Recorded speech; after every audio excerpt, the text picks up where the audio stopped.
नमस्कार दोस्तों, स्वागत है सभी का द शिवम चौहान शो में।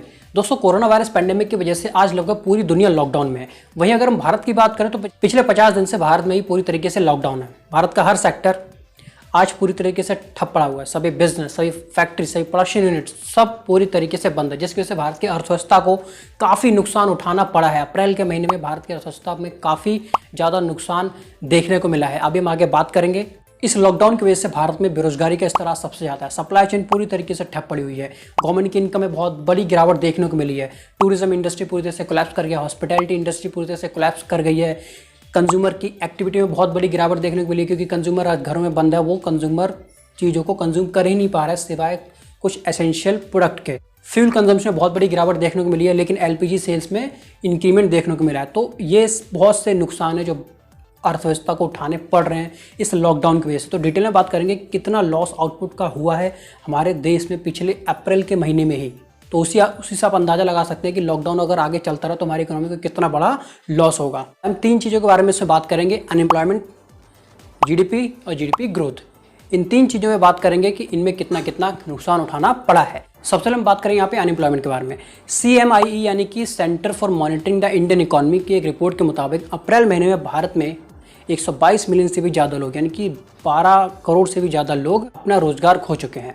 इससे 75% लोग ऐसे हैं जो स्मॉल ट्रेडर हैं या फिर लेबर हैं, और इसमें 17 मिलियन से भी ज़्यादा लोग ऐसे हैं जो सैलरीड एम्प्लॉयड हैं, और 18 मिलियन से भी ज़्यादा लोग ऐसे हैं जो एंटरप्रेन्योर थे।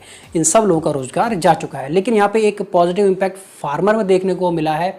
फार्मिंग में देखने को मिला है कि यहाँ पे 5.8 मिलियन का जो रोज़गार फार्म में बना है, यानी कि जो लोग लेबर थे या फिर जो लोग अपना काम छोड़ के अपने गांव चले गए, वो क्या उन्होंने अब वहाँ जाके खेती स्टार्ट कर दी। तो फार्मिंग में एक पॉजिटिव इम्पैक्ट देखने को मिला है। तो वही इस रिपोर्ट के मुताबिक भारत में अनएम्प्लॉयमेंट रेट है वो अब तक का सबसे हाईएस्ट है। 27.1% का अनएम्प्लॉयमेंट रेट भारत के अंदर अभी है, अब तक का सबसे हाईएस्ट। वही अगर स्टेट्स की बात करें तो तमिलनाडु में अनएम्प्लॉयमेंट रेट सबसे ज़्यादा है, 49.6%। उसके बाद झारखंड 47% के आसपास, फिर 46% बिहार।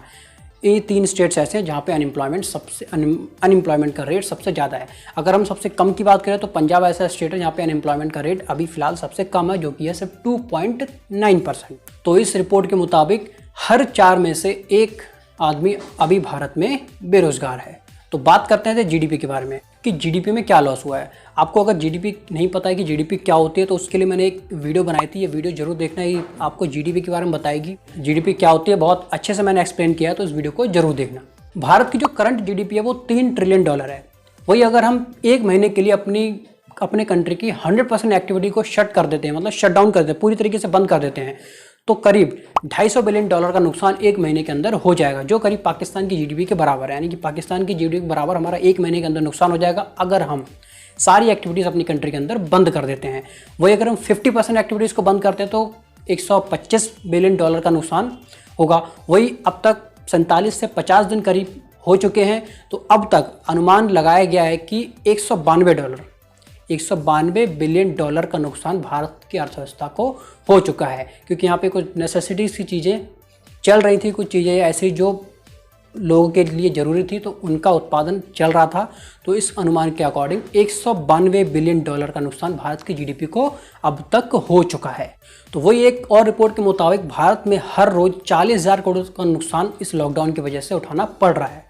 डेली 40,000 करोड़ एक बहुत बड़ा अमाउंट होता है।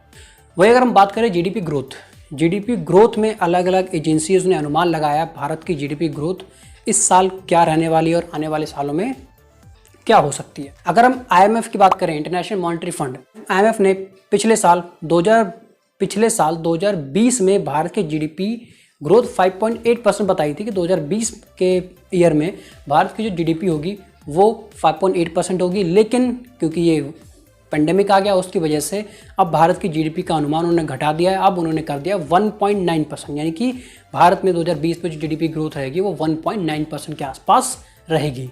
सेम वर्ल्ड बैंक ने बोला है कि 1.5% से लेके 2% तक भारत की जीडीपी की ग्रोथ इस साल रहने वाली है। लेकिन डाटा चौंकाने वाला है मूडीज़ का। मूडीज़ ने कहा है कि भारत की जीडीपी ग्रोथ जो है वो इस साल 0% रहने वाली है, यानी कि कोई ग्रोथ भारत में इस साल देखने को जीडीपी में नहीं मिलेगी। वही 2022 में भारत की जो जीडीपी है वो 6.6% के हिसाब से ग्रोथ करेगी, यानी फिर से एक पीक पे पहुंच जाएगी और अच्छी ग्रोथ रेट को अचीव कर सकती है। तो वहीं अलग अलग एजेंसियों ने भारत की जीडीपी ग्रोथ का अनुमान इस साल घटाया है। तो ये हमने 3 चीज़ों पे बात की, हमारे अनएम्प्लॉयमेंट पे, जीडीपी लॉस पे और जीडीपी ग्रोथ पे। अगर आपको वीडियो पसंद आए तो इसको लाइक कर देना, चैनल को सब्सक्राइब कर देना। मिलेंगे आपसे अगली वीडियो में, तब तक के लिए थैंक यू। जय हिंद, जय भारत।